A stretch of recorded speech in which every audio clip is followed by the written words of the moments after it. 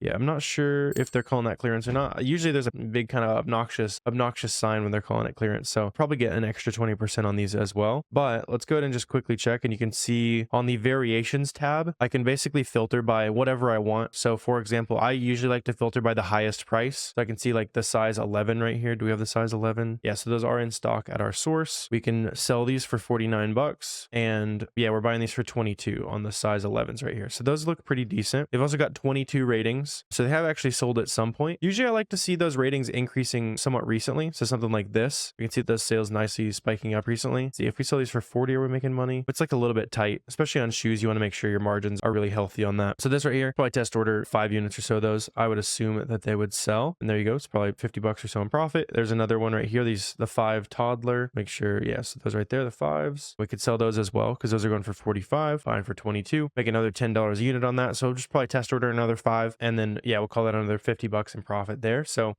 now that we've talked about auto-ungated products, let's figure out what else we can sell on Amazon. And I want to show you some major gems in this part of the video that's going to help you find a ton of winning products where a lot of people might not even see it. These discount methods are going to make you bank. Let's jump into it.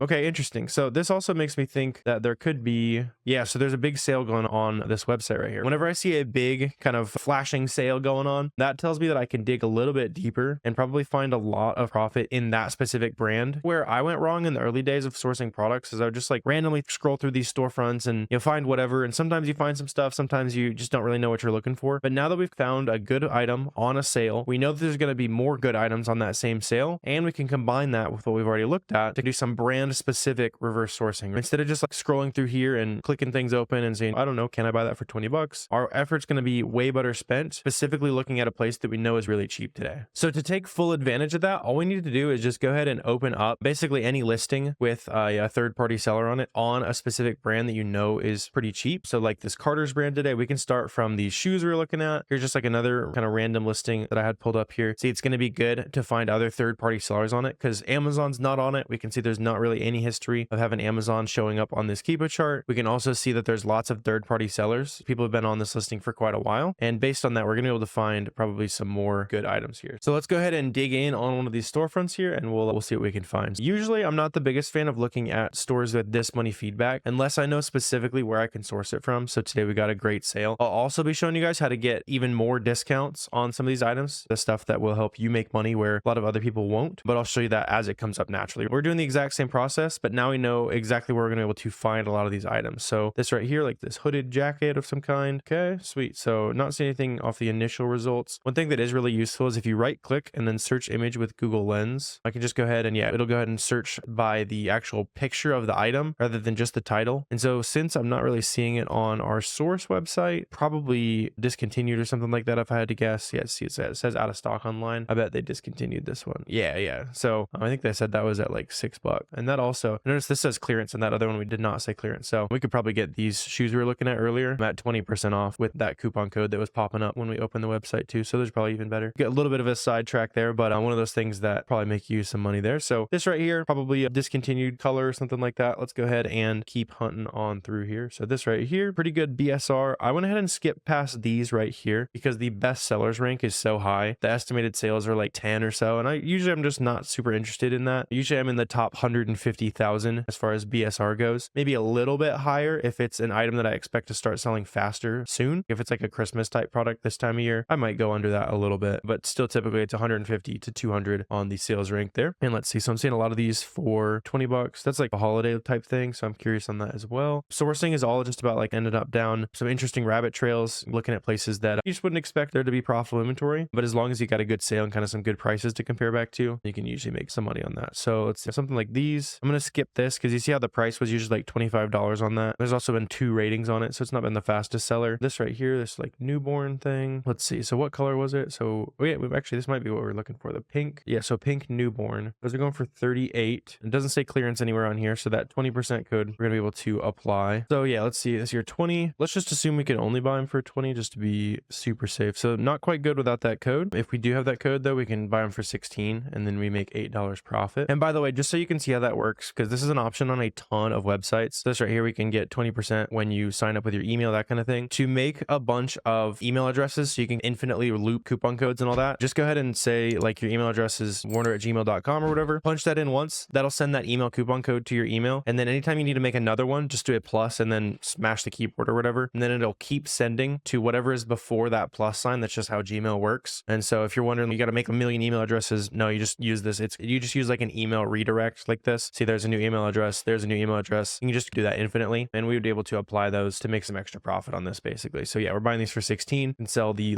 newborn one there for 38. Pretty good profit as well. This one right here would probably be solid as well because it has 138 ratings. Although I do see the buy box hasn't been quite as high recently. So let's talk this one out a little bit because this one is a little bit more borderline. So yeah, so 35 bucks pretty consistently. Recently it's 38. So since we're buying for 16 and we're selling for 35, that actually would still be pretty profitable. So I'd probably go ahead and buy some of those as well there. So that's interesting. Since they're coming up onto the holidays, I'm curious on this as well. And this is a slightly different way that you can source products for Amazon, right? So what I did instead of like finding the Amazon listing is you can hover over any text and then right click and then SAS search to basically search with SellerAmp. You can also just click the Chrome extension button up there and it will automatically find the title for you. On this, I don't think we need to add Carters to it because it seems like it's just pulling up like some random ones. And if it's not showing up, then it probably doesn't exist, right? So this also is really useful on anything where you can go to like mega clearance or something like that. Anywhere you know that you're probably going to have some really cheap prices, it can be really helpful. Let's see, just like something like this. Some of these might not exist on Amazon and that's all good, but we can quickly check with SellerAmp manual lookup here. So again, it's just going to grab that title, not seeing anything. So it just saves you the effort of having to click back and forth to Amazon over and over again, that kind of thing. A lot of these products probably aren't going to be listed, but I am just curious on this. So like cardigan set, that kind of thing. Yeah, not seeing too much there, but it is really useful on products that I would say don't have variations and stuff like that. So I can try it on this and it'll be a lot more effective. So like leather cream, red wing, and it'll pop up that item we were looking at. Yeah, so first away right there. It's really helpful on items where you probably know there's already an Amazon listing. Brand like this where there's like a million different products and some of them sell on Amazon, some of them just don't even have a listing. Maybe not quite as effective, but just one of those other things you can keep in mind there. So yeah, we're able to find some more profitable items there doing brand direct storefront stocking, but we don't even have to stop there, right? So with all these items we're finding, we can make these even better, add some bonus profit to our business. So to do that, first I'm going to stack cash back. So I can go to cashbackmonitor.com. I can punch in the website we were just buying from. And this says, hey, if you buy through inbox dollars, I don't know if I've ever heard of those, but we can just quickly check it out together. Inbox dollars right there. Let's see. So a lot of these are like coupon and Chrome extensions, that kind of thing. Rakuten is a really popular one as well. And they'll basically just, all you do is you'll click a button on through Google Chrome and check out through that, basically that portal. And then you'll get 8% back into your account basically. So this basically shows you all of the highest cash back rates, and these change by the day and by the supplier. Like that first item we were looking at today was from Walmart. So you'd want to use some cash back through RebatesMe or price.com to get the most basically, right? That changes every single day. So make sure that you are testing a lot of that out there, right? Another thing you can do to squeeze margin out of your business is buy discounted gift cards. So looking again at like Carter's gift cards right here, I just punch that into cardbear.com, click the highest discount rate there, and we can see, let me just filter this by like discount high to low. So yeah, you can see you can buy a $50 gift card for 42 bucks right there. That's great. We can squeeze an extra $14 in profit for every $100 we're spending basically. You can also, if you don't want to mess with having a bunch of small gift cards, go up here and buy exactly what you need. Let's say you're buying $417 worth of inventory. You do that right up here. You're just usually going to have a lower discount rate than something like this down here. I mean, you see like immediately, even though you already found that stuff that's profitable, why not add an extra 21 bucks in profit on it? And then when you're checking out, you just use a gift card instead of your credit card number, that kind of thing basically.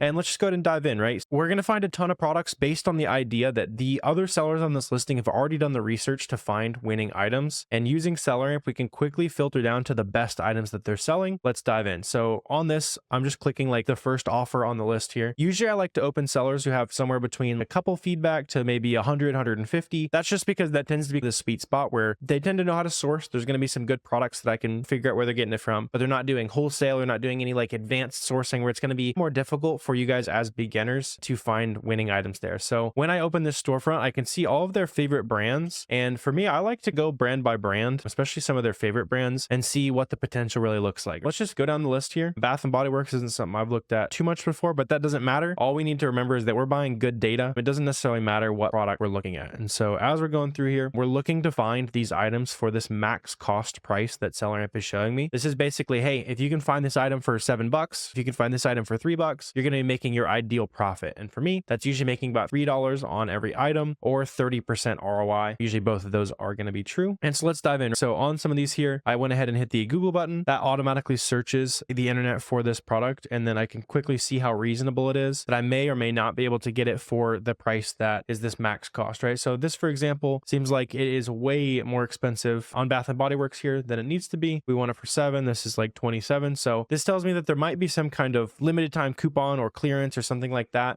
they bought some of these items on, but we can keep checking a few more of these to see if that is true here. So these right here. Okay, so there is some kind of a sale on these, so we can see if that sale is good enough. I don't think it is though, because yeah, we needed those for $3 to make profit. And I'll show you guys how this works basically, right? So since this is $13 right now, we could get these for a little over $5 at Bath and Body Works. So a lot of new Amazon sellers might say, oh, that's a big price difference. I can probably make some money there. But when we plug it into SellerAmp, that's how you're basically going to figure out your fees and all that kind of stuff. And our true cost on this was 27 divided by 5, because we're getting $27 for 5 right there. So we're paying $5.40. And right now, I'm not really in the business of making 50 cents a unit. Hopefully you aren't either. I'm also going to figure out if this is somewhat reasonable by looking at the charts down here. Sometimes you might notice that the price that it hops up to is a little bit higher. But in this example, as I'm mousing along, it does hop up to a higher price, but usually it hops up to $14.50 or so right there. So I just don't see a lot of evidence that people are willing to pay a price that's going to be worth it to me. It does meet our ROI standards. It looked like there was a lot of sales at $14.50. You can even see one of them right now. One of the options is $14.50, and people are definitely paying that, right? Because that's the difference of 2 weeks for $1.50, but it's still a little under $3. So we're getting close there, right? So that does prove that we can make some money here, just not on that particular item. So let's see. I would imagine since we looked at that first product, I bet there was some kind of sale or something on these big candles. It's probably going to be $27 as well. Yeah. Another thing you can check is the Capital One Shopping Chrome extension up here. Sometimes it might have some coupon codes that show you like it's a buy one, get one or something like that, right? We could also get 15% off, but that's not going to be good enough either way. So sweet. So we know that these we're going to be able to get for a little over $5 each. You need 4 of those right there. So obviously not getting those for $10. Let's check something like this out. That was like a limited time scent. We can check out some of these lotions. I don't think we've looked at those yet. And let's see. So could be, so buy 3, get 1. That's not going to be good enough. These are $9. What size is that bottle that they were looking at here? So those are 8 ounces. This one is, let's see, 3 ounces. So I bet there was some kind of sale at Bath and Body Works. A lot of times when I dive into storefronts, I'll look at the first 5 or 10, and especially if I'm not really seeing anything that's like really interesting too much, then I'll usually go on to the next brand here. And just for the sake of example, we can check out some of the Stafford on this listing, just because that's what we started from. It's going to be an auto-ungate brand for a lot of you guys. So let's see. So we got some underwear here. We can see if those are profitable. Like I said, as long as it's profitable, it doesn't really matter what you end up flipping. So we can see what are these priced at. So these are actually $19 at JCPenney. Not seeing them really anywhere else. And then a lot of times we can get some kind of bonus margin, and they'll probably come into play at some point in this video, but I don't think we're going to be able to get like 50% off basically with our margin boosters. So on this, you can see that the price is actually hopping up pretty often. See how there's a lot of sales happening at like $32 when I mouse along that. So we could see 32, 19, 12. It's not going to be quite good enough. What we can do on these to find some ones that we might be able to make some profit where other people are blind to it is we can look at discounted gift cards. And specifically, if we look for JCPenney at Card Bear, this is going to show me a website where I can buy discounted money at JCPenney basically. So if I spend $410 on a discounted gift card, I'm actually going to get $500 in JCPenney value. So I don't think that's going to be good enough, but that is going to give us another 17% off. So I can do times 0.83 right there, basically taking that 17% discount. So again, we're getting closer, but nothing quite interesting there. I could also quickly cycle between some of these other sizes. It looks like most of the prices are around like 31 or so. So yeah, we'd need to sell these for about 35, I'd guess. 12 times 0.83. Yeah, we need 30, 36 or so. None of these are quite at 36, so probably nothing too interesting there. Let's check out some of these shirts though. So these are, we got super soft. We also got heavyweight. Which ones do we have? These are heavyweight. Cool. let's open those up. Basically 26 bucks, and we can get that discounted gift card discount there. There's also Super Soft, which I don't think they had, but we can check those out. So Stafford, Super Soft. It's all just about like ending up down different rabbit holes, basically. Just going wherever the storefront leads you, right? Gives you some different ideas to go off of. So let's see, something like this is, so it's 41 bucks right now, and we're getting these for 26 plus a discount of that like 17%, and not quite. We can also make sure, let's see, so let's make sure all these other sizes are about the same price. The 2XL is a little bit more expensive. See, what's that got a history of going for? Okay, this could be interesting a little bit. So let's see. This right now on the offers tab, there's only one seller who's got it for $3. Everybody else has it at 55. And you can also see on the charts here, you see how there's been a good history of it going for 55 recently. Even back here, it was like 42, 44. So like 44 bucks. We're getting these for, just call it 26 times 0.83. So our worst case scenario, if you see what I'm looking for, like our worst case scenarios, we sell for 42, 44 bucks. So we still make a couple bucks profit right now. And especially after this FBM seller is out of stock, we'd be able to sell these for 55, which to me is worth that risk reward. So I might go ahead and place a test order of these of probably 10 units or so. So that would be a decent product we found there. Let's see. They had the large, tall. Yeah, the other ones are just like not quite expensive enough. I think the regular extra large. We can see if it has any history of going for any higher prices. Not really. Yeah, it's been like 45 is the best case scenario. So that's not really worth taking the gamble. The $55 best price was, but that's 10 units right there. We can go ahead and pick up. Let's see. We got some of these soft cotton crew, whatever right here. What are these going for? I'll just go ahead and hit the Google button there. So let's do 1912 times 0.83. Cool. So 16 bucks. If we sell them for 32, we're not quite there. A lot of sales at 33, but it's not going to be quite good enough. Let's see. Yeah, the sizes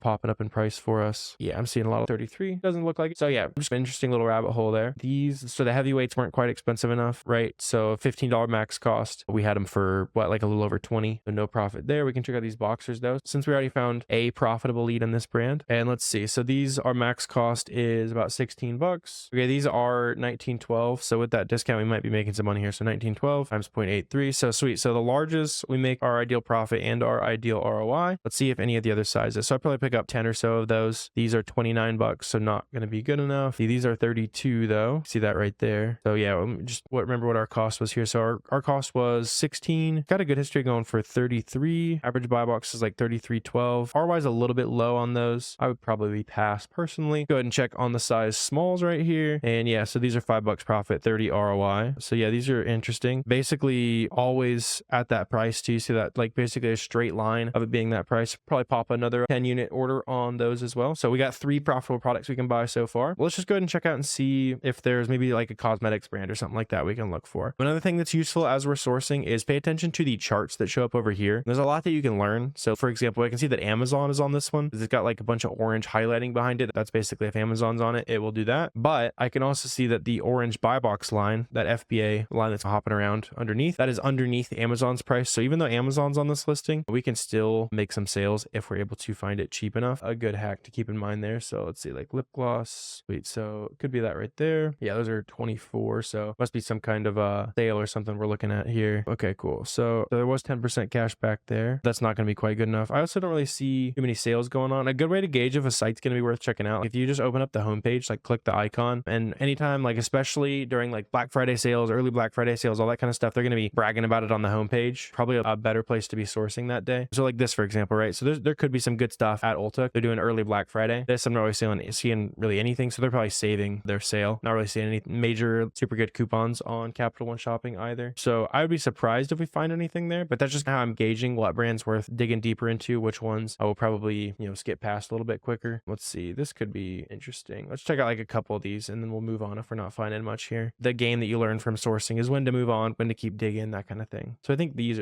is probably like a mini size versus the full size, but we can check that out here. So 12 milliliter, what it says right there, this is probably going to be smaller. Yeah, 0.02 ounces. If you can convert this to milliliters in your head, then let me know if I missed a profitable product there. I'm just going to assume that it's probably not the same thing. Yeah, just based on basically how much of the tube there is there. Let me know if I'm just lazy and not converting my ounces there. Cool. So probably nothing too much in MAC right now. We could see Neutrogena maybe. But yeah, so these could be interesting. And whenever the picture's like a little bit just odd, sales rank's increasing a lot recently. Max cost seems like we might be able to get it for that. We can definitely dive in a little bit deeper. See, we got like a tub and some refills. These might actually be a little bit high. Let's see. leave 10 bucks right there. Not seeing really any coupons or anything. But this might be something that we wait for Black Friday sales to come around for us to check out again. Not seeing too much interesting here. So actually here's the remover wipes for 11 for 2 of them. So yeah, if we can get like a coupon coming around with Black Friday sales and stuff, we might be able to get that last one for $5 or so and be right around that max cost price. For today, I don't think we are, but we were able to find several good products there, and you guys can definitely replicate exactly what we're doing here. Basically, just go through this process, start learning what brands are good to sell, what brands aren't, start paying attention to what's on sale every day. And then this is literally one store of all of this. So there was like 17 more FBA sellers we could continue to do this on. So it's really, you can repeat it as many times as you need. And this will be the best way to just get used to what other people are selling on Amazon and just use it to end up down different rabbit holes. Okay, this is like an interesting type of product. Let me check out other things that are similar to it. Really just get curious as much as possible with sourcing. Be okay with not being a pro at first, but eventually that hourly rate, if you want to look at it like that, gets really high with finding products to sell. So let's just go ahead and dive straight in here. And this is going to apply on pretty much any website. Anytime you see a big sale going on, buy one, get one free, 20% off coupons, all that kind of stuff, you should see dollar signs, and I'm going to show you what to look for. So let's just go ahead and dive in here and do the shop now option on all these different candles and stuff that they have. They're on sale today. On each of these websites, a good hack for me to just sort directly to the stuff that's probably going to sell the fastest on Amazon is I like to sort by the popular option. And that's just going to show me what's been selling fastest on their website, which usually is going to correlate to what's selling fastest on Amazon. So I'm just going to go ahead and check out a few of these different listings here. I see like this cafe collection. I'll open one of those. It looks a little bit different. And let's open one of these. So hopefully between these three right here, we can find a nice, good, profitable example. So the next step of this process, especially when it comes to finding products that are actually going to be good on Amazon, I'm going to show you some of these nice time-saving hacks. This is where the first paid product research tool that you'll need to do Amazon comes into play. And this is SellerAmp here. And the reason why it's so important is it basically shows you all the data. It shows you if you can sell the product, shows you how fast it sells. And in this specific example, it's allowing me to just quickly look up this product. I can see how fast it sells and basically what price I would need to pay for that item to be profitable. So this is telling me that it's an unknown bestsellers rank. What that typically means is that it's either like a brand new listing or it's never sold on Amazon before. You can see something like this is the 170,000th best-selling clothing item basically, and we would need to buy it for $12 to be profitable. In this example, we don't have a bestsellers rank there. The other thing I like to look for is to see if there's any reviews on Amazon, and in this case there's no reviews, so it probably hasn't sold super well. Let's just go ahead and keep on trucking along here. And that's the kind of process you'll need to get decently fast at to really make good money selling products on Amazon. So we're getting somewhere a little bit closer, right? So this item right here seems like we have a match right there. And what's interesting is that max cost option, since we're getting these buy one get one free, it was buy two get two, basically the same thing. We're actually buying these for 17 bucks, and this is telling us that we would be profitable. The problem here is, like I was talking about with the best sellers rank, typically it's good to look for items that are in the like top 150,000 to 200,000. This is close to 1 million, so it might not be the best idea to sell. Sometimes we can zoom out on the charts down here on SellerAmp. This basically shows me every time you see a nice little green drop, that's lowering the sales rank, which means that the product actually sold. Sometimes, especially like this, where it's like a holiday type item, I like to zoom out and see if it sold really well last year. Doesn't seem like it sold super well though, maybe a few times for $45, but we are on the right track, right? Because we're getting these for 17 bucks with that sale. We would make $14 per sale on these, and you could definitely make a couple sales on these. Honestly, I wouldn't be shocked if this does sell a little bit faster this Christmas. It just seems like the sales are already increasing, but just because it's not the best example, I don't want to count that as a profitable product here today. That could be something, if you're watching this a few months down the road, I bet it's selling decently well. But just so we find a definite winning item here, let's go ahead and keep on looking. So Yankee, sometimes it might just grab like just the title, doesn't necessarily have the brand name in it. Let's go ahead and add the brand name there. So let's see, this is 32 bucks. It's got a review, getting better on the BSR. What's interesting here is we're seeing a lot of things that are somewhat close. And when we're finding some of these items that are decently close to profitable, this is something that's going to make it way easier for you. And specifically what we can do is we can check out the offers tab down here. And in case any of these sellers are already selling a good amount of these candles that we know are on sale, we know they're super cheap today, we can probably filter down. And yeah, in this example, you can see here's this seller. They have 500 products and 43 of them are that brand that we know is really cheap today. And using that information, we can say, hey, this seller who clearly knows what they're doing, they have 1,000 feedback. They've gone in here and already found a bunch of winning products in this brand. So let me see if I can just reverse engineer that and see if any of their items might be good for me to sell. Let's go ahead and just quickly skim on through here. One other quick concept I want to introduce you to is the charts within SellerAmp that kind of show up over here. And what these are showing me is how consistent the prices are, and something like this where we can see a lot of orange highlighting on the bottom. That's showing me that Amazon is actually selling on this listing themselves. You can also see it right there. Amazon's listed as an offer. So typically if Amazon's on a listing, we can't necessarily compete with them, but as their platform, they like to hog a lot of the sales. So let's just go ahead and skim on through here. And based on the fact that we already know a lot of these are going to be 15 to 17 bucks or so, I can quickly skip past any of these that say I need to buy it for 10 bucks to be profitable, right? So there's a lot of little time-saving hacks that you can pick up on there, and all that'll really start to click as you grow the business as well. But some of these here seem a little bit more interesting, right? So this is 102 BSR. We'd need to buy it for 16. This one we would need to buy for 15 to be profitable. This one seems like it used to sell really well, so I'm curious what's going on there. And another thing I'm seeing is I see a lot of these just like these jar candles here. So I might just go ahead and see what like the most popular version on Amazon is too. Because if we just want to see what sells really well in that brand, we can just plug that in here. So Yankee candle, go jar candle right there. And then let's check out any of these that have a lot of feedback, right? And on these listings, we've got lots of different options on basically what the prices are, what colors it is, that kind of thing as well. So on these listings here, we might be able to slip in and find some stuff that's a little bit more expensive than normal too. So let's go ahead and check some of these out here. This one, honestly, this one sells decently well. That sales rank's a little bit high right now. I'm not exactly sure why, but let's go ahead and see if we can find this on that website, because probably would be worth checking out there. So we can see honeysuckle is the scent. Go ahead and go right there. That one's not pulling too much up for me there. Maybe it's like an old scent or something like that. Let's check this one out though. These we need to buy for 17-ish. Let's just grab that scent name right there. Go ahead and throw it into the website. That one, it seems like maybe an old version as well. What I might actually go ahead and do is check out one of these other stores that I saw was selling some of the Yankee candle stuff. Maybe this storefront that we were looking at is buying a lot of like old discontinued scents, that kind of stuff, which is a great strategy if you can get your hands on that type of stuff. Let's just keep repeating the process here. So these are an 82K sales rank. We need to buy them for 15. That could be somewhat interesting though. So let's check that one out. Let's also check out some of these other ones down here where we can buy them for 15 and be profitable. So that really good sales rank. It's 700. That sells crazy fast. And if we buy it for 19, we're going to be profitable. These right here. Yeah. So pretty high BSR. A lot of these are 29 bucks, 35. This one's at 40. So it could be profitable as well. So surely with one of those there, we've got some profitable items, something like this. Let's check it out. So buy one, get one free basically. So we're getting these for about 15.50. Yeah. So plugging in that 15.50 right there, that looks like it's going to be decently profitable as well. Another good thing to take advantage of is looking at like the average prices. So over the last 30 days here, the average price has been $35. So it seems like even at our average price, that's not too bad at all. We're still making $5.82 per jar. So yeah, this seems like a decent product. There's also no variations or no other versions that this sale number is being split between. So you could probably honestly make a decent amount of sales here. You probably buy 10 to 20 to test it out if you're brand new to the game. If you're a little bit more experienced and you got the confidence to just go in and start buying some stuff, maybe you buy a little bit more on something like that. Let's check these out as well though. Let's see. It was called Bubbly Pomegranate or something like that. So let's go ahead and see. I know that these, we need to buy them for $14.60. If we pay $15.50, we're still making some money. And another thing is the price is fairly consistent too. It's actually even,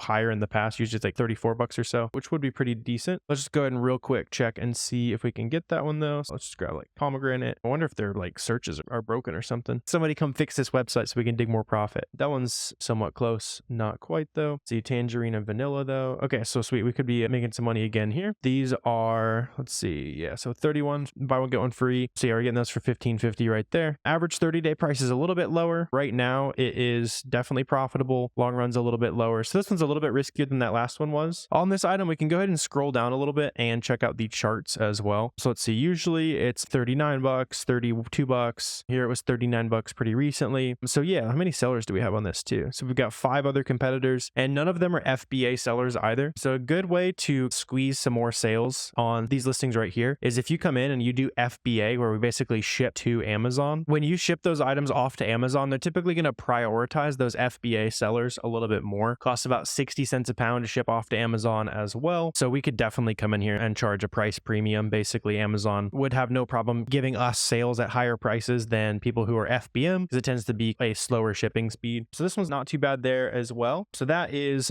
2 solid products, 3 if you want to buy a little bit of a borderline product there. And it seems like the rest of those aren't too much worth checking out. So you can repeat this strategy infinitely too. We could just go ahead and open up another storefront here, especially once you find one profitable product in a certain brand based on a certain sale, that kind of thing. It's a really good idea just to pop open the other stores that are specifically on that profitable item, just because people who sell profitable stuff tend to be just a little bit better at finding more good items, right? So we could just quickly scroll through here and see if we can find maybe just one more example real quick here, just for fun. So checking out like this watermelon candle here. Let's see, not pulling too much up there, but it is showing me right there. So let's see see clearance sale. Okay, sweet. So this is probably like a summer item, which is actually a great example of something you guys need to be taking advantage of as well. And this is using the Google Sheets feature of SellerAmp. So for me in this example, I need to make a summer Google Sheet. Let's just, for the sake of example, let's say this is a Christmas item where it's only good every Christmas. I don't want to forget about products that I see are going to be good in a few months, but in this case, they're not in stock right now. Probably be back around during the summer if I had to guess here. You'll see the same thing with Christmas items. You'll see toy listings, that kind of thing. And basically what that does when I set it up within SellerAmp is it will start sending a lot of information to a Google Sheet for me to look at later. So in this case, I know, hey, this is on my list of Christmas items, or in this case, I need to make a summer SellerAmp spreadsheet here. I can come back. Probably also a good idea to take like your source link, pop it in there somewhere exactly just as you're looking through. Hey, here's where I found to source it. Here's the Amazon listing where I can sell it profitably. That way you're not having to do a bunch of new work to remember, oh, where did I find that product? I knew it was going to be good in the summer. And it's just a really good way to take advantage of the work you're already doing, basically. So pretty solid, quick little sourcing session there. Found 3 good items. So pretty solid sourcing session there. Found 2 or 3 good products plus 1 more that want to buy it when the summer sales come back around.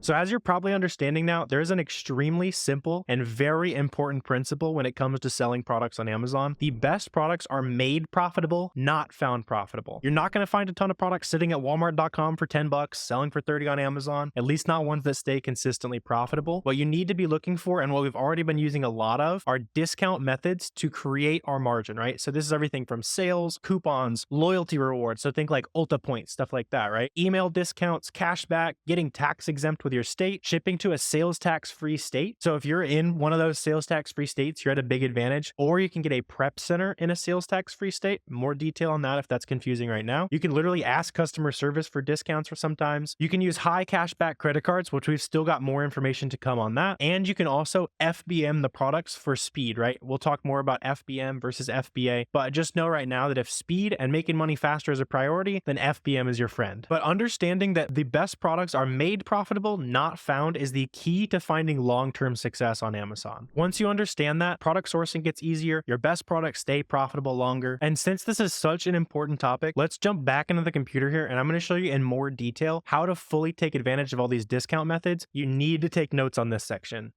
So this eyeliner right here is $24, for example, right? Over on Amazon, the same exact eyeliner is selling for $40 right now. This is a 30% ROI right now. I'm not going to be complaining too much, but typically I like to hit that 35% ROI. You can see the exact same thing over here, how it turns green. I personally like to hit 35% return on investment. So every time I spend $1, I want to make at least $1.35 back, basically. So this is really close, right? So when it comes to products like this, especially with cosmetics, clothing, sometimes vitamins, those kind of products, you're going to be able to find some killer coupon codes. And to do that, I'll either check out free extensions like the Capital One shopping extension. I'll show you right up there in the corner there. Or in this case, I also like to go ahead and just Google Thrive Cosmetics coupon code. And in this case, it took me to a site that I like to check pretty often called Retail Me Not. There's also other websites like Coupon Birds and plenty of other options that just list a bunch of coupons that are going on. And that introduced me to this right here, just like a bunch of random digits. So I went ahead and plugged it in there, and that's actually given us that 20% off, which is really nice. I also saw there's like a bulk discount on this website as well. So basically we can get 5 of these for $91 instead of that $120. We're not quite as profitable as I like to be, but in this case, what we can say is since we're getting $91.20 and we're getting 5 for that price, so I can do a little bit of math in SellerAmp there. I'm going to be buying these for about $18 each. So every time I sell one of these, instead of being really close to the profit I like to look for, I'm way above the profit I like to look for. So I'm getting that 70% ROI, about $13 profit here in this case. So really not too bad. And just for the sake of example, let's see if we can replicate those same results and see if either of these stores have any other profitable items specifically at that store. We already know where we can get some good profitable items, right? So looks like they've got 2 products. Let's see if we can use this to find some other examples. Let's go ahead and pop open this listing. It actually looks like they have 3, so there might even be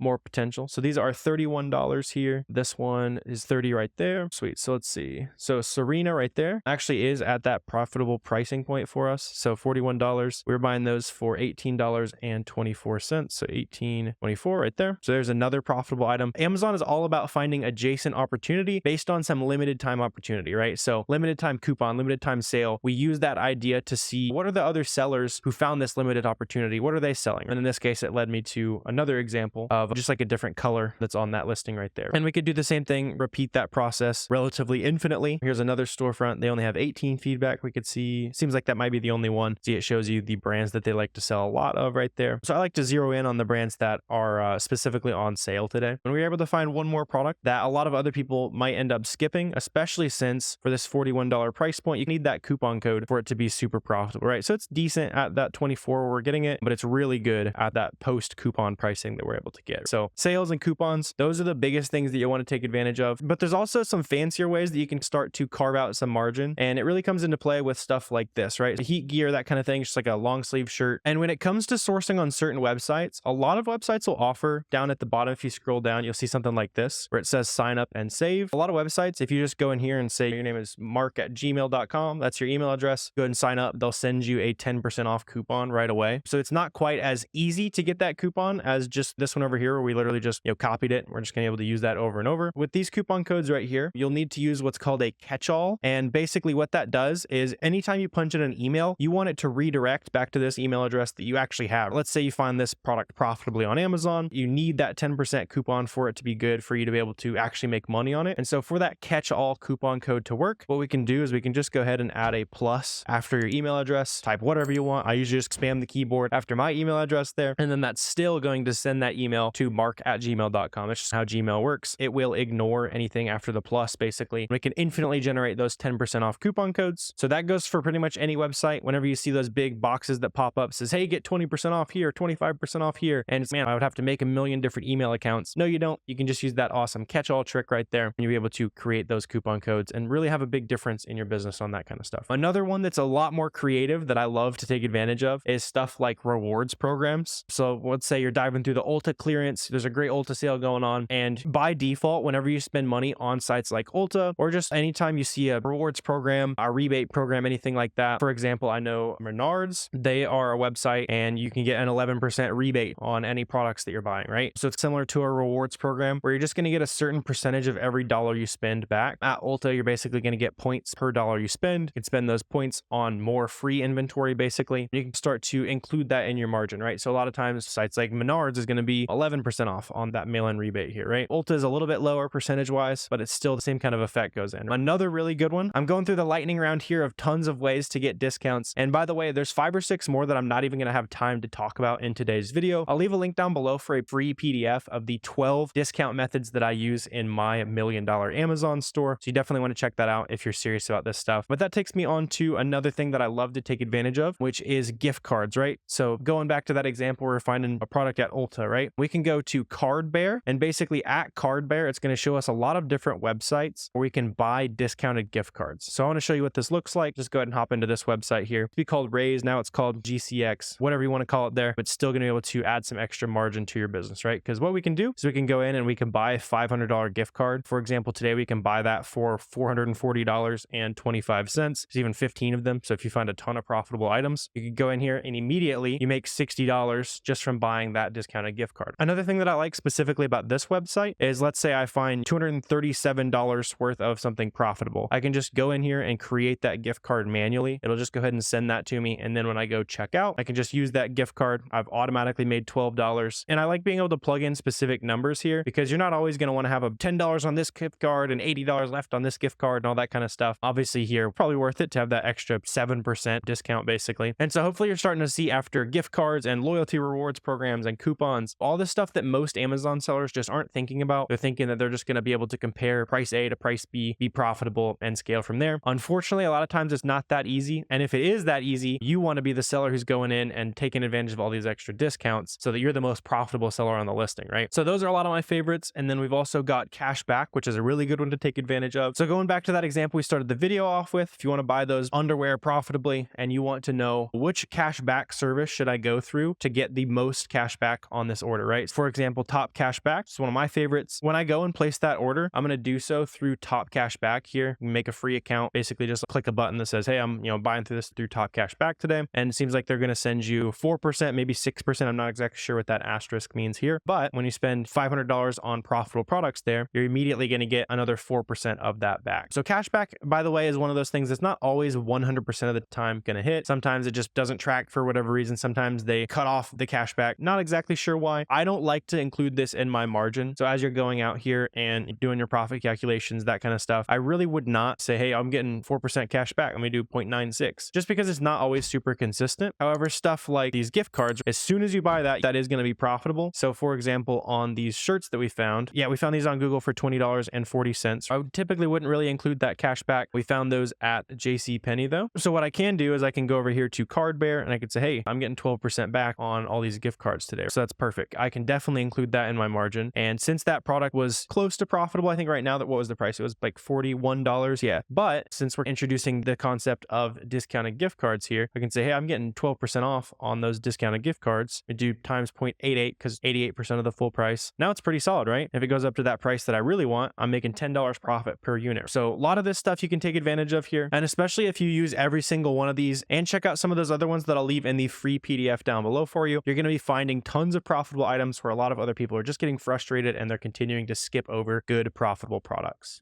Those discount methods are really going to be a game changer for you. That was what made the difference with me from being a struggling Amazon seller to really understanding the game. And now that we've also talked about a lot of the fun stuff, we've sourced a lot of products together, let's talk about the not so fun side. And the less fun side of Amazon is about getting scammed, buying products that might not end up being profitable after the long run. And so let's start by talking about how to tell if a supplier is legit, right? This is super important. You need to know this if you're planning on buying a lot of stuff online and you're going to end up on some websites you've never heard of before. Lots of the websites that you've never heard of before are going to be great places to source because other people, they're a little bit harder to find. It's the nature of it, right? So this is my quick checklist of knowing if a supplier is legit or not. Check their reviews on Trustpilot, see if there are reviews. Sometimes you'll see a website that has 0 reviews. For me, that's a pretty big red flag that I don't want to buy that. Also check the Better Business Bureau reviews. Don't check and see if they have the little badge. You can literally just buy that badge. So it doesn't mean they're a legit business just because they bought the badge. If they have good reviews on the Better Business Bureau from real people, that's a good sign. My 2 favorite ways though are seeing if they take PayPal. If a website takes PayPal or a service of any kind takes PayPal, it's probably legit because it's really easy to get your money back through PayPal if you purchased a service that you did not get. So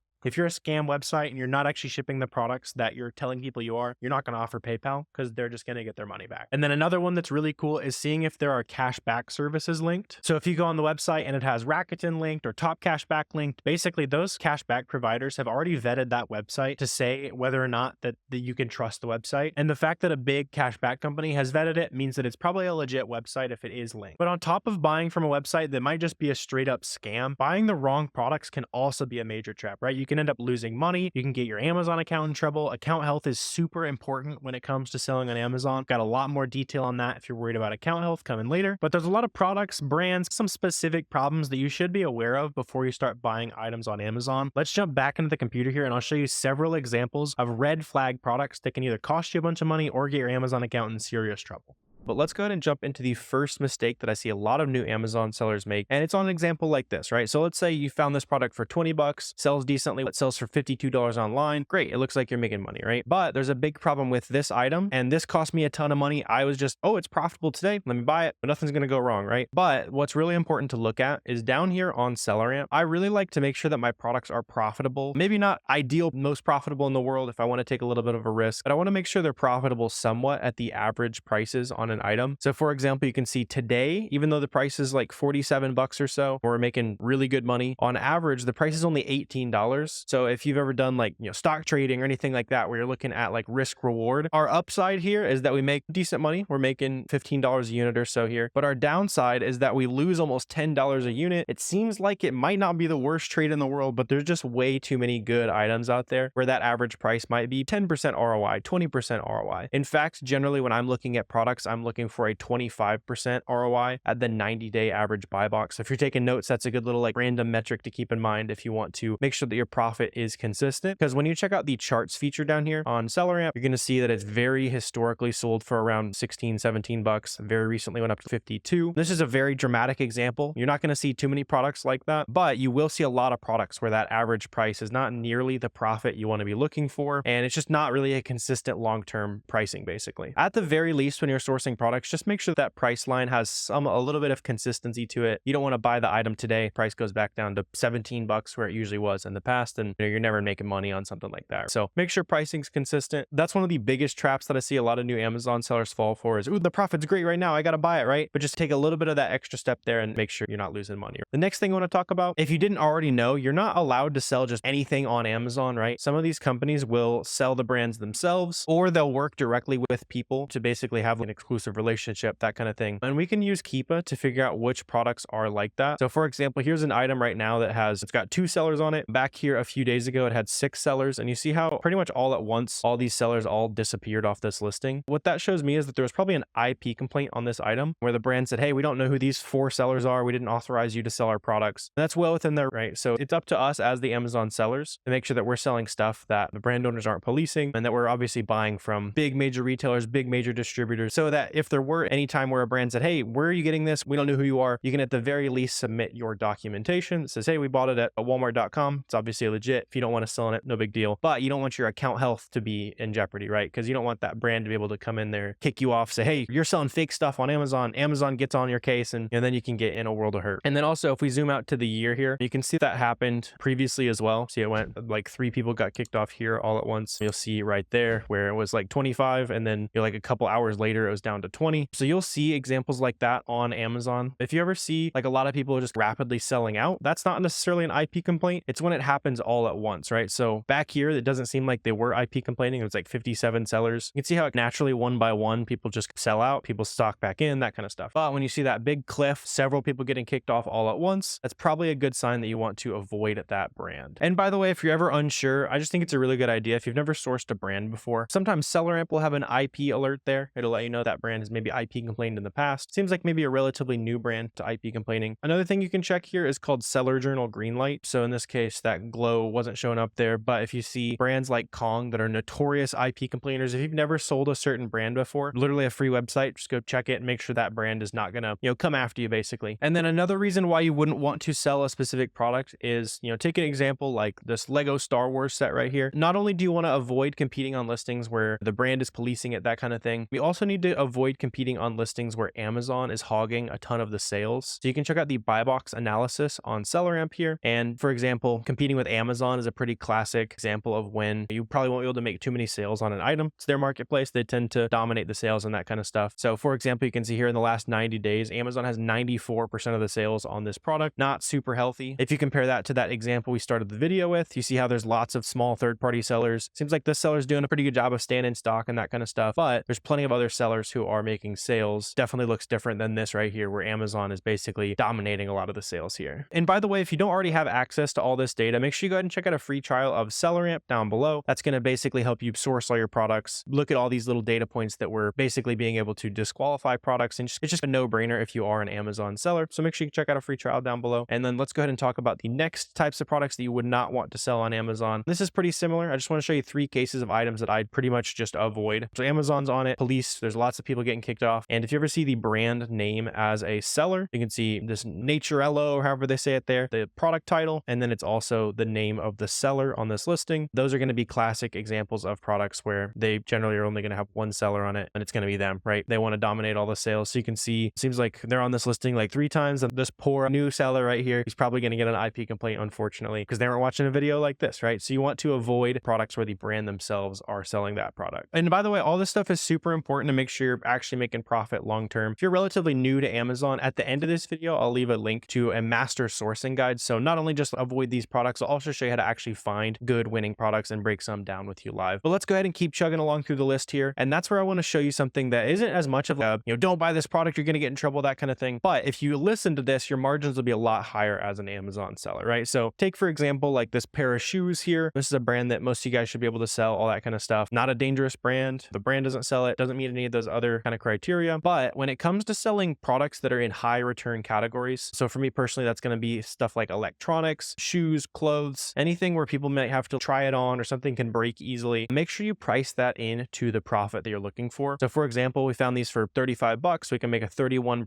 ROI, $11 profit, that kind of thing. And in reality, you probably still make a little bit of money selling stuff like this, but especially when it comes to stuff like women's shoes, which is some of the highest return rates on Amazon, even over a lot of clothes and especially like men's and kids stuff, that kind of stuff. Women's shoes tend to just get returned a lot. So I'm generally never going to buy anything below a 35% ROI for those high return categories. In fact, for women's shoes specifically, I like to look for at least 45% ROI. On average, if you factor in like the risk of how likely someone is to return, if you're even gonna be able to resell that product again, on average, I factor in about an extra $2.50 to $3 per unit, especially in shoes and that kind of stuff, just for the expected cost of getting returns basically. So if you're doing your rough math there, let's say it costs you another $3. You're down to $8 profit. If it gets returned one time, a lot of the fees aren't refunded. So like when Amazon does the work of shipping it off to the customer, take it off the shelf, all that kind of stuff, Amazon doesn't refund that because they already did the work. And then that pretty much deletes the rest of your profit, right? Just a really good idea to make sure you're strict on making sure that price is stable, making sure that the ROI is solidly high. Again, I like 40 or 45% for high return items. Compare that to something like a grocery item, for example, right? You can see down here how it says that it is not returnable due to food and safety reasons, right? So on something like this, I might hop in and buy a 25% ROI, that kind of stuff, especially if the per unit profit is worth it. I'm going to go in there and throw it into boxes, all that kind of stuff. If the profit is good enough for you and the ROI isn't quite up to standard, it doesn't really matter because you've already factored in the cost of that return, right? It's going to be zero on a lot of these grocery items, basically. So as long as you remember, get greedy on high return items, get a little less greedy on items that can't be returned. So that's going to be grocery, some vitamin products, that kind of stuff. You're going to be super set. I know a lot of new sellers, they'll come in and they'll buy like 20, 25% ROI shoes and they're wondering why they're not making money. You just got to be a little bit more strict with that kind of stuff, basically. And that actually takes me to another thing that you want to avoid. This is something that I definitely wasn't thinking about as a new seller. I bought some stuff that was meltable, which you can see here on SellerAmp that it tells me that this product is a meltable item. So you're able to sell meltable items during the summer. You just can't send them to Amazon FBA. So if you plan on selling this chocolate gift box here, you'd have to have a cost-effective way to get this item shipped out to customers in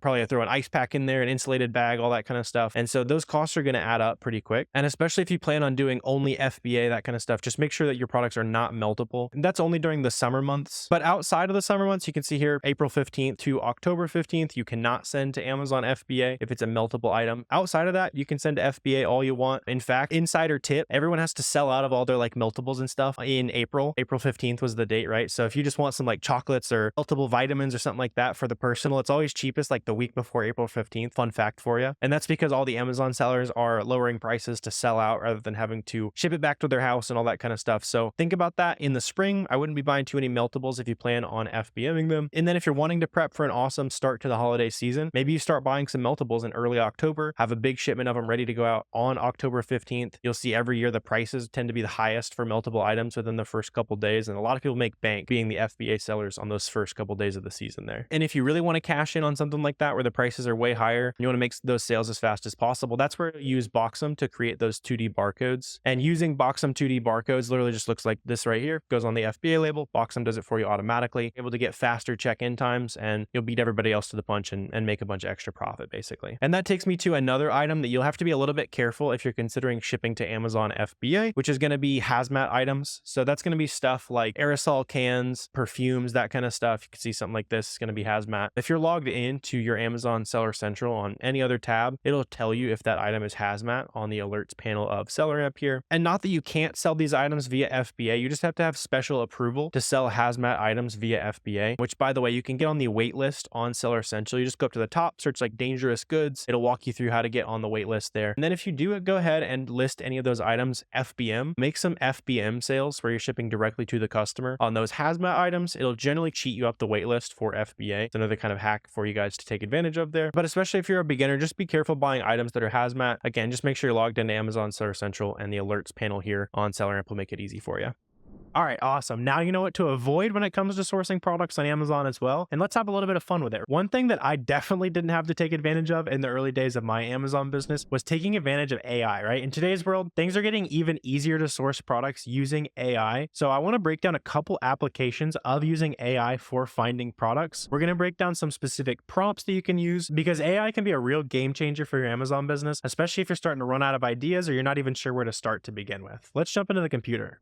And let's just go ahead and start out by asking it to find some low-hanging fruit for us. So when it comes to selling products on Amazon, one of my favorite things to start with is the private labels of some major online retailers. So I've got this prompt kind of preloaded that I want to go ahead and feed into the AI here and see what it spits out for us. And the reason why these private labels are a good place to start with is because we obviously know exactly where they're getting sourced from. So let's just go ahead and I'll show you what I mean by that. So I gave it a second to answer here. And basically all I need is a list of brands that I might be able to sell on Amazon. See, see, I want to basically just give me a bunch of brands that these different retailers already sell and Amazon themselves doesn't sell, because basically it can be really hard to compete with Amazon themselves. But now that we have some really low-hanging fruit of, obviously we know exactly where we could get good and gather from, for example, right? Let's take this and search this into Amazon and see what we can find, see if there might be any potential product ideas for us, basically. So I'm just going to open up a couple of these products here and we'll just quickly see if we can find any of these profitably. And since we know that these are basically just going to be sold at Target, we know there's only one place we have to check and see if they are going to be profitable. So I'm going to be using SellerAmp to try to see if any of these items are profitable. I'm just going to go ahead and click this Google button right here. This is going to automatically take that title and search it for me. I can see that this item is currently selling for 38 bucks. Down here on the Keepa chart, I can also see how many new sellers are on this item. So between SellerAmp and Keepa, those are the only two tools that you'll need to find profitable products as far as paid tools go. Those together will cost you $40 a month. And it looks like we can see, so we have a 2-pack of these 48 strips right here. So these might be, what are they, like probably 11 bucks in store. So yeah, if we punch that in right there, if these are 11 bucks, so we're going to be paying $22 for 2 of them. I don't really want to make 7 cents. Hopefully you don't either. So in this case, so let's just go ahead and check out this next product. So I can see these are, let's see, these are 15 bucks on Amazon. Seems like they sell 25 times a month. So not the fastest seller for cocoa or something like that. Probably some money to be made there. Let's see. So yeah, so Target has these for $2.70 and these could be interesting, right? So let's make sure they're the same size, 8 ounces right there. Yeah, so $2.70. We can actually make a pretty solid profit. The only problem with this is it says that the fees are not being calculated right now, basically because no one's ever sent this to Amazon FBA. The fees right now are being included for merchant fulfillment, but we could definitely try that as well. So basically what this is, FBA versus FBM, is if we ship it into Amazon and let them ship it to customers when the item sells, that's FBA. If we list it and ship it to customers ourselves, that is FBM, right? So something like this, how much is it? Obviously 8 ounces. Probably didn't need to check the weight there.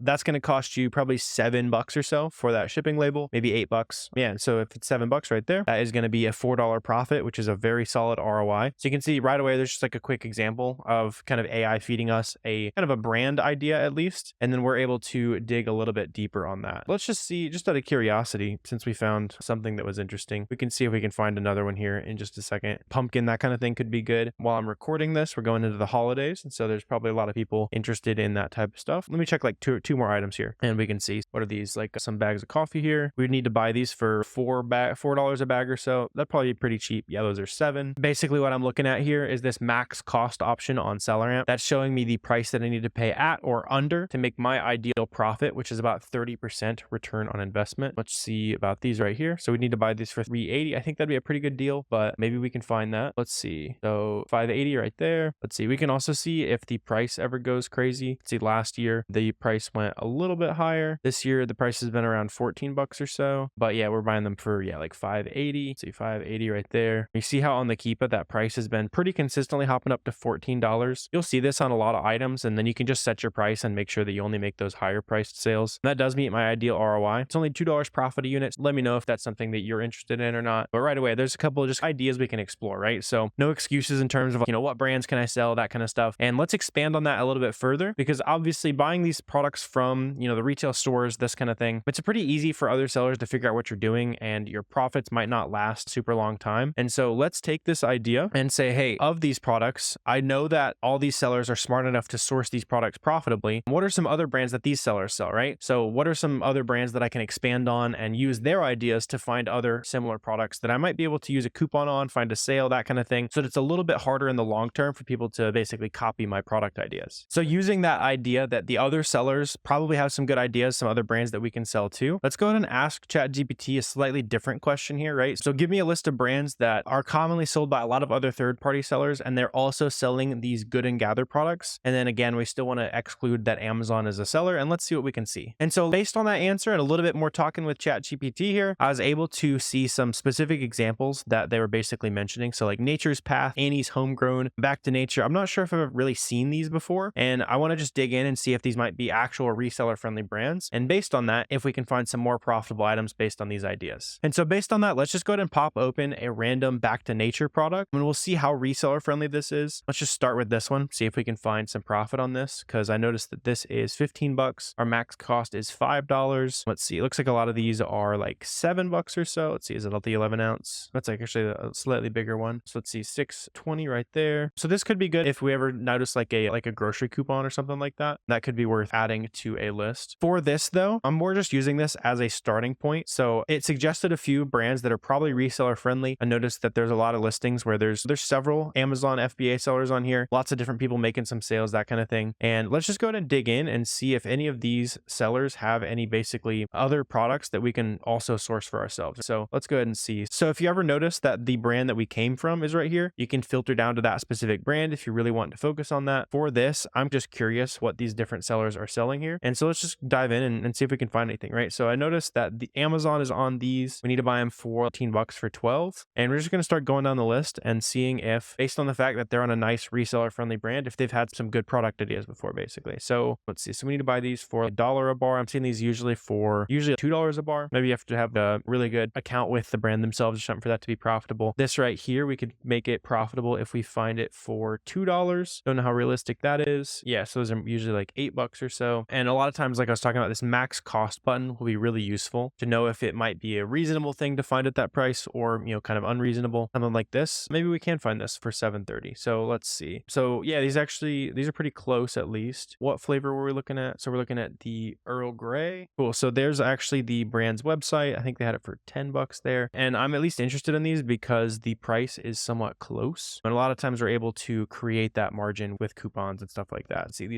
need to get this for $7. We're able to get these for $8.60 there. See if there's any like coupons. Capital One Shopping is a good free Chrome extension you can check out. If we had like a 20% off coupon code here, that would be showing up. I see $5 off 50. Not really anything too notable there. And yeah, so based on this here, I can see this would be good. I noticed that this is like a decaf. We've got a nice coupon up here. See, that's 10% off. This is pretty close. It's a decaf Earl Grey versus a different kind of Earl Grey. I am just curious. Honestly, sourcing products on Amazon is all about ending up down whatever different rabbit hole you're on. So Harney and Sons, let's say Earl Grey right there. Just see if this takes us anywhere interesting, because if the price on the regular one is about the same, we could be making some money. But yeah, so it's a little bit higher, I think. Or let's see, this one is 22. The Supreme one that we saw already is like 12. This one though is 2. So this would probably be making us some money if we had the regular one. Okay, so it seems like different versions right there. No big deal. All right, we're just learning some new brands, right? So now I'd never really even seen this brand before. I'll probably keep my eyes out for it if I'm able to find any coupon codes, that kind of thing. Really, we just want to look at as many product ideas as possible and go from there, basically. So now I know to look for Back to Nature. I know to look for Harney and Sons, and honestly, like all these different brands that these stores are selling, these are all also opportunities that I could check out if those max cost options seem reasonable. For this, it seems like it's probably a wholesaler buying from a big like grocery distributor. There's a lot of random stuff. A lot of it isn't even profitable. Like you're noticing negative max cost right there. That means that they're not even making any money selling that product unless they're literally getting paid for it, basically,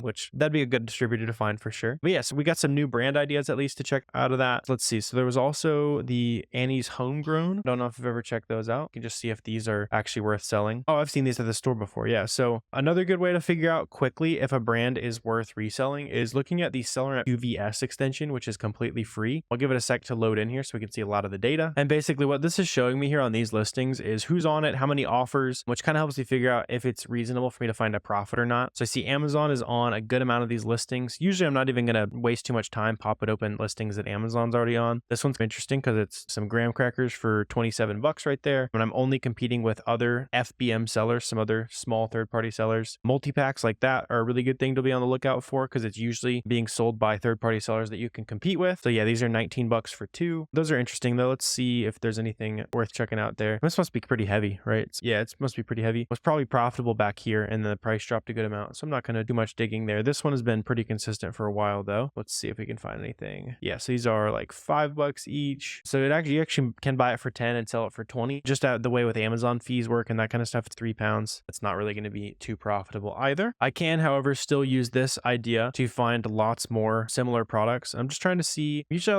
like to storefront stock smaller sellers just because their products are going to be a little bit easier to figure out where they're getting it from. So something like this where they have one feedback could be a little bit more likely to find something. So what is this? This True Plant right here. Let's dig in and see if it could be profitable. So True Plant right there. What is it? So it's like some bars or something like that. So True Plant bars. Let's try that. What are these usually? Okay, so $18 at Sam's Club. These are actually going for 29. And actually, if you look at the buy box, they're selling for a lot more than 29 too. Like very consistently for $35 recently. We can get these at Sam's for $18.50. So yeah, let's go $18.50 right there. So it's a little bit lower than my ideal ROI, but it does sell super fast. And in grocery, we don't ever have any returns. And so usually I'll buy a 20 to 25% return on investment if I'm in the grocery category where I don't have to really. Another good hack on this, just to see if we can find a different source that might be a little bit profitable, is we can right click and then search image with Google. And then that's going to obviously search that product by image. And I can see if there might be any other source for it. Just pulling up a lot of TikTok and some other Amazon, that kind of thing. So I'm not seeing any other places where we might actually be able to buy that from. Yeah, it's like a foreign currency, that kind of thing. Probably not going to be too much profit there. But yeah, there's another quick example, right? Just based on sourcing off of Annie's, we're able to end up on a completely new brand and find something that is selling pretty fast. You make $350 profit per sale. So that's not too bad at all. And so like I was talking about, it's all just about ended up on these rabbit trails, right? Based on a brand that it said, hey, you might be able to resell this. We're able to stumble on a couple new brands that we're definitely going to be on the lookout for. Found that one item right there. And another thing that we can use ChatGPT for is to feed us some sales. So on these products we've been looking at so far, it's been a lot of like retail price, but we want to find something that's maybe a little bit harder to find that involves some moats, some coupons, some discounted gift cards, some cash back, that kind of thing. And so let's see if it can give us some good info on that. And so to do that, I'm just going to ask it about a website that I've personally bought from a good amount. So I'm going to say, hey, search the homepage and category pages of Walgreens, select any data about sales, that kind of thing, and then show me the ones that have the highest discount rates, basically. Based on that's probably going to give me a little bit of priority in terms of which places I want to look, which brands I might dig into a little bit deeper and see if I might be able to find some profit, right? So like buy one, get one free on vitamins. Okay, that's interesting. So let's take it a little step further, right? So what vitamin brands are on sale at Walgreens that also sell super well on Amazon? I'm also going to have it exclude brands that Amazon also sells pretty often. And let's see, hey, find the overlap for me and let me know basically which brand I should dig deeper on. And it looks like it suggested a couple here. And so let's see if these are actually going to be fairly reseller friendly. So I'm going to take these over and just search this brand on Amazon. And we're going to start using the QVS extension again to see how reseller friendly their brand is. And even though on this, it seems like Amazon is on a good amount of these listings, I'm seeing a lot of offers on all of these. If it was a brand that we're not really allowed to sell, or maybe the brand themselves sell it, you'd only see one or two sellers on all these listings. So these I'm seeing lots of third-party sellers, and I can just start checking out any of the ones that have maybe no Amazon on it, that kind of thing. Really storefront stalking like we've been doing is going to be your best bet. It also suggested this like QNOL brand here, which I've definitely seen before, but I've also noticed that, see how a lot of these have like 2 offers, 5, 2, 2. That one has quite a few, but it seems like it's maybe a little bit less reseller friendly. So just initially based on that, I'd probably be a lot more interested in going to Walgreens here and checking out, see, let's go to Nature Made and make sure that it actually knows what it's talking about here. So yeah, buy one, get one free on a lot of this stuff. And yeah, there's 226 here that are actually going to be on sale that meet our standards, all that kind of stuff. And then I'd probably start looking for some 2-packs and stuff like that, just because that tends to be a little bit better, at least in my experience, for selling on Amazon. Hopefully you can see the sourcing process. If you want to see a lot more sourcing videos, dive into a lot more of that on the channel. I want to focus on just more talking to AI here today, but lots of interesting stuff to be learned just with talking to ChatGPT here. I'd really encourage you to do this if you're feeling stuck on Amazon. It can give you some just kind of new ideas to go explore.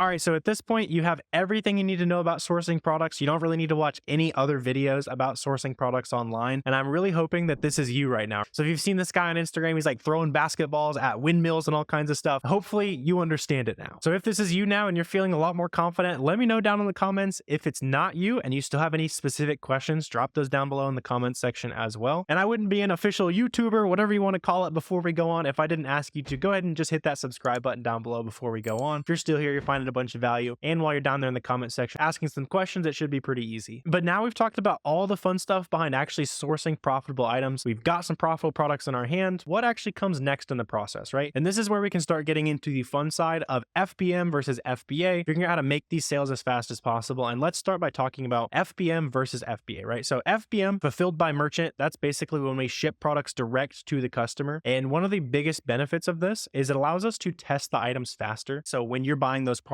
you're shipping it to your house, you went out to the local retail store, whatever it is, you've already got those products in your hands. So if you're skipping the time that it takes for items to actually check in and show up at Amazon FBA, you've also bought yourself an extra 2 to 4 weeks where you can make sales earlier as an FBM seller. FBM in the early days as an Amazon seller is a no-brainer because right now, like we've talked about, you need that proof of concept as soon as possible. Another major benefit of doing Amazon FBM is that you can switch products between different listings. So let's say there's a 2-pack, a 3-pack, and in a 4-pack of an item that's profitable. With FBA, you're locked into selling that specific multi-pack. With FBM though, you can move the items between the different listings. The 3-pack sells out, you take some away from the 2-pack and put it on the 3-pack. Hopefully that kind of makes sense. Now the downsides of doing Amazon FBM is that it's typically less sales overall than doing Amazon FBA. The Amazon buy box tends to prioritize Amazon FBA sellers. It has Amazon's faster shipping, they have Amazon's customer service, so the platform just tends to trust FBA a little bit more. And another downside is that it can be hard to scale. If you yourself are having to put every single thing in a bag and ship it out, put the label on it, all that good stuff, I'm sure you can understand how that can take a little bit of time and be really hard to scale to that multi-million-dollar scale. Not that it can't be done, you probably just don't want to be sitting around putting things in bags forever as your long-term vision to scale. Now, if we compare that to FBA, that's where we're going to be able to ship all of these profitable products off to Amazon, and then once those products arrive at Amazon, they ship the products to the customers for you. And we ship off all these products in big boxes. I'm going to show you the full step-by-step process of how to actually list your products with both of these methods here in just a second. And like we already talked about, FBA is a little bit harder to test those items. You do have to wait for those items to check in at Amazon FBA, but you're typically going to make more sales than an FBM seller. You can be anywhere in the world as well. So lots of my friends are in, foreign countries and they're traveling all the time and that kind of thing. And the reason they're able to do that is because Amazon FBA is handling all of the bulk of their business. They're not having to put things in bags, ship it out, take it to UPS, all that kind of stuff, right? And that also makes it easier to scale when all you have to do is ship off big boxes full of profitable stuff. And the only bottleneck is how much stuff you can fit in your room or your storage unit or the warehouse you end up getting. So with these in mind, let's go ahead and talk about FBA first. A couple of the logistics side, it costs about 60 cents per pound to ship products to Amazon FBA. It also usually takes about 1 to 2 weeks to make your first sales when you actually ship those boxes off to Amazon. We'll walk through the whole step-by-step process in just a second, by the way. And after you've gone through the process, it typically takes about 2 to 4 weeks for everything to check in completely. Although sometimes during peak periods like the holidays and back to school, it can even take a little bit longer than that if the warehouses are really backed up. And one major pro tip, and this is where we'll introduce the third software that you need as an Amazon seller, which is Boxum. When you ship products using Boxum, you can automatically add things called 2D barcodes to your FBA shipments. It's one label that goes on the outside of the box. Boxum creates them automatically for you and it takes no extra work. And for my personal Amazon business, I make sales using Boxum a couple days faster on average. So it's a great way to counteract that downside of Amazon FBA, where we typically make sales a little bit slower if you use Boxum to create your FBA shipments. And with that in mind, let's also talk about a supplies list. This is going to apply whether you are doing Amazon FBA or FBM. You don't need anything super fancy. Here are the basics. You need the Boxum software for actually listing products on Amazon. That's going to be for FBA or FBM. Shipping to Amazon, it also tracks your profit. So it's basically the back-end software. You also need boxes. You can buy these from Uline, Walmart, a local box supplier. I like to buy a lot of mine from Lowe's. It really doesn't matter. Also, go ahead and get a tape gun and tape. You can get that on Amazon, pretty cheap. You'll also need SKU labels. So these will be like 2-inch by 1-inch labels. You'll want to go ahead and get a shipping scale. That's just going to be one that can measure at least 50 pounds. That's going to be the maximum weight for an FBA shipment. You can get a good shipping scale on Amazon for 40 bucks. And then you do need a printer. You can use the printer you already have at home if you have one. And if you really plan on scaling in the long run, and it will be a big time saver, I would recommend getting a Rollo or a Dymo. Those are basically just like a fancy label printer. Costs you about 200 bucks, but it will speed you up significantly in the long run. And so once you have all these supplies, you've got all the basics, here's the gist of what we're doing, right? So on the left, you can see there's an item that I've shipped to Amazon before, and I print out a little FN SKU label. That's what that little barcode is called right next to it. And when I attach that FN SKU barcode to the product, I cover the barcode on the original item. I do that to every product that I want to send into Amazon, and then I throw them down into boxes. You can see here's a big FBA shipment that I sent out back in the day, and those boxes are full of items that are labeled with those FN SKU labels. If that sounds complicated so far, and I know my first FBA shipment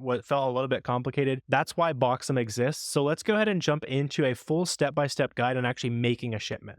So step one of making a shipment, we need to just go ahead and open up Boxum. This is your dashboard in case you've never used Boxum before. You can see all your sales, all your profit, all that good stuff. But let's go ahead and talk about how to actually create a shipment here. The important new step that we need to keep in mind first is that if you're listing a brand new SKU to your store, so something that you've not already sold and you want to restock, if you've never sold this item before, the new step one is to go to inventory, go press list FBA, and that's going to take you to this tab right here. Once you're at the list FBA flow, start typing in whatever's easiest for you to pull up the product that you already have in hand, whether it be the ASIN, the UPC, the name. In this example, I'm just going to use a toy that I found at Ross the other day. this like mega Pokemon toy right here. So let's go ahead and press new SKU. And then we'll go ahead and set some basic information about our product so that we can then add it to a shipment after we've all gone ahead and created this listing. So once again, this is only necessary if you're listing a brand new product. This is one of Amazon's new requirements for creating shipments. And so we'll go in here and we can add any other information we want to add. So for example, our buy cost, we might also add our supplier. I also like adding my date purchase. So I'll go ahead and mark that as today. And then it's going to create a nice custom SKU down here under Boxum settings. Let's go ahead and add that listing though. And then we'll be ready to submit this listing to Amazon. Once again, go ahead and create a listing for any new products you want to add to your store by ASIN, UPC, whatever's easiest for you. And then go ahead and press submit listings. I've already gone ahead and created this right here. So what you're looking for is for this pending circle to say active. And so let's just go ahead and create a shipment using this and another example product so you can see how the rest of the new Amazon shipment flow works. So to do that, we're just going to press the create a shipment button. That's going to take you to this screen right here, which if you've used Boxum before, it looks pretty similar, but there's a couple small differences. Mostly just being that you'll go ahead and type in the fulfillment type, whether you're doing FBA or FBM. You can do both of those with Boxum here. Go ahead and type in your ship from address. If you've previously used Boxum, there's also going to be a requirement to now enter in a phone number. Once you do that one time, you'll never have to do it again. Go ahead and select your shipping method. So be small parcel or LTL. In this case, we're probably going to do a small parcel shipment unless you're shipping out big pallets of stuff already, which in your case, congrats. Go ahead and mark this ready to ship date as the day you're ready to ship it out. Whatever you're done with this shipment, though, you can go ahead and take it to UPS, schedule a UPS pickup. The ready to ship button matters a lot more for an LTL shipment. With small parcel, it's kind of just a suggestion. And whenever your shipment's ready, you can have UPS pick it up or drop it off at UPS. Down here, make sure you activate your 2D barcodes within Boxum. These 2D barcodes are going to allow you to get the items checked in a little bit smoother once that product actually arrives at Amazon. And for my personal Amazon business, this means that I make sales on my items about 2 to 3 days faster on average as a result of using Boxum. You also want to go ahead and take advantage of the auto pricing feature. This is going to automatically change the price based on the buy box. In my case, I like using 25% higher than the current buy box. That way, when that price actually checks in, I'm not accidentally selling it too cheap. You know, when that item checks in, I want to be above the buy box and I can lower it down to wherever that buy box is at. But if you ended up sourcing something where the price goes up, you don't want to be listing at the buy box when you ship it in. By the time it ships it in, you're the cheapest guy in the listing, and then you're missing out on some profit. I would also highly suggest to turn on the auto print FN SKU setting on this. I'm going to leave it off just so we can kind of manually walk through the process, but it will make your life a little bit easier when you're adding products to boxes, and we'll talk about that here later. Just go ahead and check this on for assigning to boxes, and if you ever want to update when you change the amount of items you're adding to a box, you can also have that auto print here. Down here, I also like to store my buy cost, supplier, date purchased, any of those extra details I can possibly store so that I can see those in my analytics dashboard later. With all that in mind, though, let's go ahead and create a shipment. And then it's going to be fairly similar to how Boxum has worked in the past. But if you've never used Boxum before at all, let's go ahead and walk through the process, right? So now on step one, we're going to be able to search through products that we've already listed via the list FBA flow or have already existed in your Amazon account. Once again, you don't have to make a new listing unless it's a brand new SKU to your store. So in this case, let's go ahead and list this Pokemon toy that we were selling.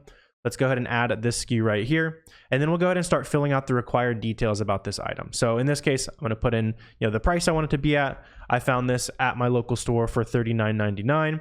Let's go ahead and just say we have 10 of these for the sake of example. We'll also punch in our supplier. Let's go ahead and mark today's date as our purchase date. And then also down here, there's a couple new requirements from Amazon. The expiration date is not new. You can still select an expiration date if you have an expiration date for your product. What is new though is selecting a prep category. So if your item is liquid or fragile or any of these, go ahead and mark that on the Amazon flow right here. In my case, it's no prep needed since it's not, a sharp, it's not a set, anything like that. A lot of your products are probably going to be no prep needed. And then a couple other new settings are going to be the prep owner and label owner. This is just assigning who is going to be in charge of prepping the item if there's any kind of special prep required, or who is going to be in charge of labeling the item with FN SKU labels. But since we're using Boxum, both of these are pretty simple, and there is a per unit fee incurred with letting Amazon do either of these. So typically we suggest to let yourself do it unless you're really on a crazy time crunch, in which case you could consider letting Amazon take care of those for you. Let's go ahead and add this to a shipment though, and then you can see that that prep category is automatically set there. If the prep category is not already set, we added in some features to make this really, really quick. The prep category will be set within 15 to 30 seconds, which is much faster than any of the existing tools you might be stuck with right now. So it's another reason why it's really encouraged to switch to Boxum these days. And just for the sake of variety, let's also go ahead and list a brand that a lot of you guys are going to be auto-ungated in, being like Stafford t-shirts here, just so you can see how it works when you have multiple items to add to the batch. I'm going to say we have 10 of these as well. I'm going to go ahead and mark our supplier there, mark today's date as our purchase date. And then once again, no expiration date needed on t-shirts. And in this case, and on some items, you'll also notice that the prep category, label owner, and prep owner are preset.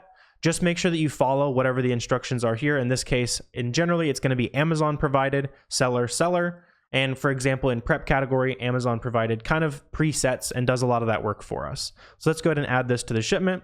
And if you do have to set a prep category, like I said, this will load in. Repeat that process for as many items as you want to send into Amazon, and then we'll go ahead and press continue. Once you make it to step 2, this is where you're going to prep and box your items.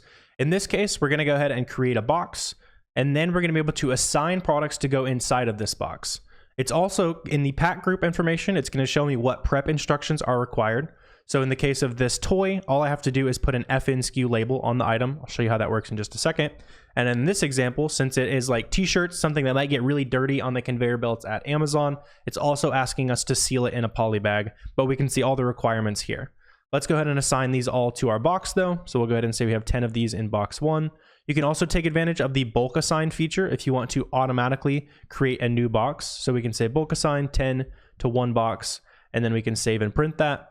And so you can see that we set all of our dimensions, our weight, and all of our information all at once. If you do assign them manually, then you'll go in here and after the fact, you'll set what the box weighs and then what the dimensions are after the fact. If you enabled the setting to auto print those FN SKU labels in step 1, that's going to automatically do it, obviously. In this case, we did not, so I'm just going to print one of these labels so you can see how it works. It printed out a little label that looks like this right down there. You can also see if I open up the file that downloaded, this is all we have. It's just a custom barcode so that when this product arrives at Amazon, they scan that and give us proper credit for the sale. But after you have all the products prepped, you have them all labeled, and you have them all placed inside of individual boxes that you're about to send into Amazon, go ahead and press continue. After Amazon sends the required information to Boxum, you're now going to be able to see 3 different options for how you can send a shipment in, which is also going to allow you to choose the total fees and total shipping cost. So you can see 3 different options that you have for actually shipping this product off to Amazon. In this case, I can see that this top shipment wants me to send it to Arizona. In my example, I'm shipping out of New Mexico, so it makes sense that the transportation fees would be a lot lower than shipping to Florida or Michigan. The downside is that I'm going to pay higher placement fees, which are fees that I pay for Amazon to allow me to basically choose a closer fulfillment center. As you make larger and larger shipments, you're going to see varying results in here. Sometimes it might also ask you to send to multiple different destinations in exchange for lower placement fees. In my case though, these boxes are all going to the same destination no matter which option I pick, so it's pretty obvious that I should choose the cheapest option here, being $38. Let's go ahead and press continue and we'll complete this process. On our final step, we'll be able to print our UPS and FBA box labels with this button right here. And when they do print, they're going to look something like this. This, by the way, is your 2D barcode, which was automatically added to your FBA box label and should now help the check-in process be a little bit smoother at Amazon as a result of using Boxum. Go ahead and take these labels, put them on the side of the box. Do not cover the seam of the box you're actually shipping off to Amazon. Then you can schedule a UPS pickup on the UPS website, or you can drop it off at your local UPS store, whichever is more convenient for you. So hopefully the FBA shipment process makes way more sense now. It's really simple when you use Boxum. And as far as the FBA versus FBM debate we were talking about as well, FBA is how I run most of my business these days. FBM is fantastic in the early days though, for lots of the reasons we already talked about. And there is a little bit of a technical side to getting FBM products set up as well. So let's go ahead and jump into a full step-by-step of how to actually list products via FBM, set up your shipping templates, handle returns, all that kind of stuff, all the nitty-gritty that you need to know before you start selling products via FBM.